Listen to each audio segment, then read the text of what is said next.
Olá, eu queria falar um pouco sobre uma outra palavra que parece ser muito simples e, enfim, não demanda maiores cuidados, mas que também é bastante complicada quando a gente entra no domínio da ciência, que é a realidade.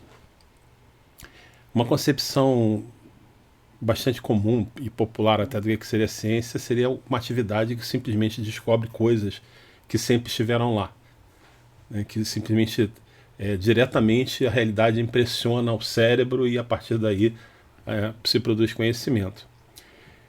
E há toda uma série de críticas históricas, eu não vou me deter em todas elas, eu vou só dar alguns exemplos das limitações dessa ideia. E a primeira e mais óbvia é essa ideia da simples observação, né? A ideia de que o mundo já vem pré-empacotado de uma forma que simplesmente se reflete na nossa mente.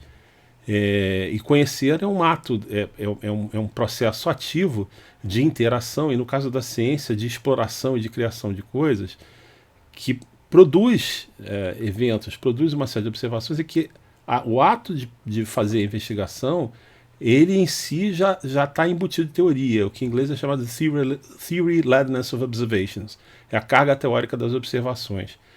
E eu acho que um exemplo interessante disso de um dos meus autores favoritos, Ludwig Fleck, no livro dele, A Gênese e Desenvolvimento de um Fato Científico, Genesis and Development of a Scientific Fact, na tradução americana, inglesa, perdão, em inglês, ele fala de um determinado momento onde ele está olhando para a anatomia de Vesálio, né, que é considerado um pioneiro da anatomia moderna, e ele vai falar que no meio de uma série de observações anatômicas extremamente pertinentes e corretas, né, e, digamos assim, realistas, ele vai encontrar uma ilustração que está bastante influenciada pelo pensamento da época, em que haveria uma homologia total entre os sistemas, os órgãos sexuais masculinos e femininos.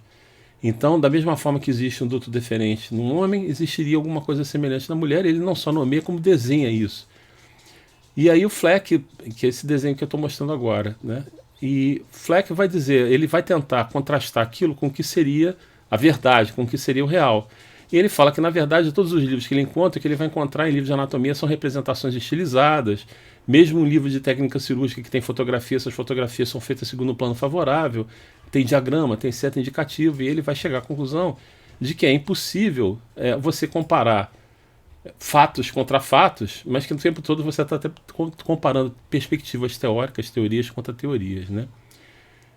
Isso me leva para o meu segundo ponto, que é a gente perceber que o tempo todo a gente está construindo um retrato daquilo que a gente chama realidade, a ponto de outro autor também que eu considero muito, o Bruno Latour, num dos primeiros livros que ele escreveu, do Vida de Laboratório, Laboratory Life, que é um estudo etnográfico de um laboratório. Ele, num determinado momento, ele vai dizer que nas controvérsias científicas, a natureza, antes de ser a causa do fim da controvérsia, ela é a consequência. Quer dizer, uma vez que os cientistas se põem de acordo, é que define o que seria a natureza. E frequentemente se fala nisso, né, essas várias tomadas parciais que a gente vai tentando reconstituir uma unidade, em cima de uma conhecida parábola, né, dos cegos e do elefante.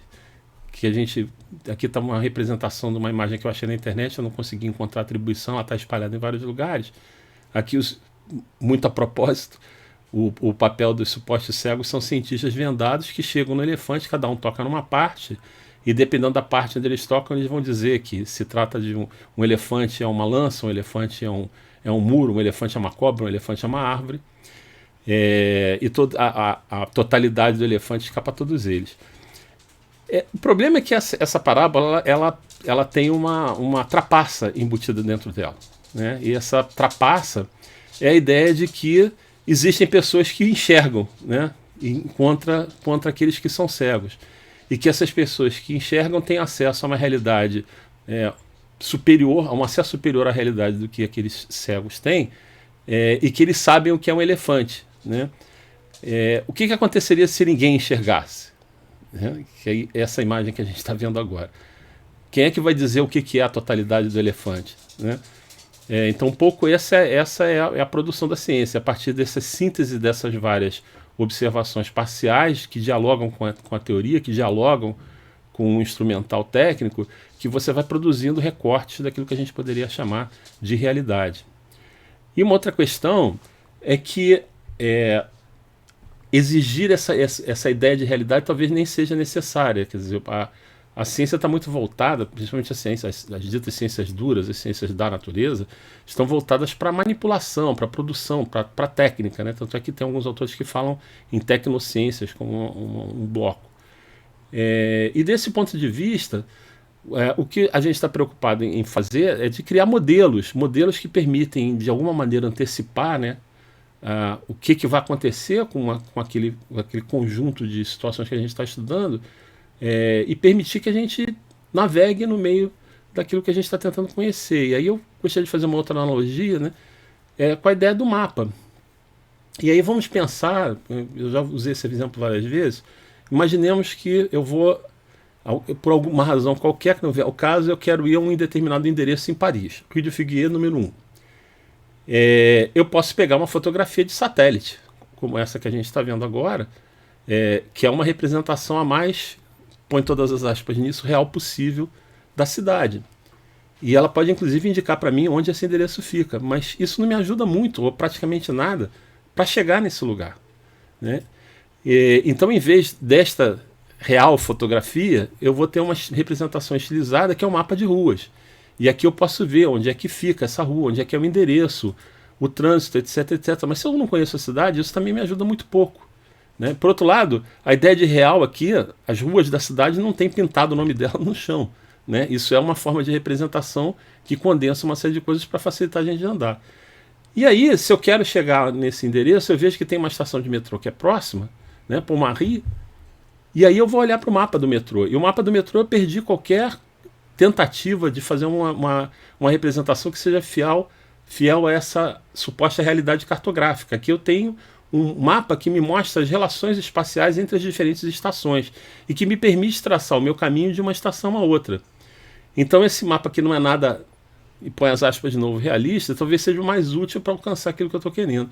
Então o Mutatis Mutandis, eu acho que isso que seria um pouco a ideia da ciência, é construir esses mapas, diferentes mapas que vão ter diferentes formas de representação, dependendo daquilo que a gente está pretendendo fazer. Espero que tenha ficado claro, né? E eu gostaria muito que vocês reagissem. Se gostar, por favor, clica ali no like, no joinha. E eu aguardo comentários e sugestões de possíveis novos temas para abordar. Muito obrigado pela atenção de vocês.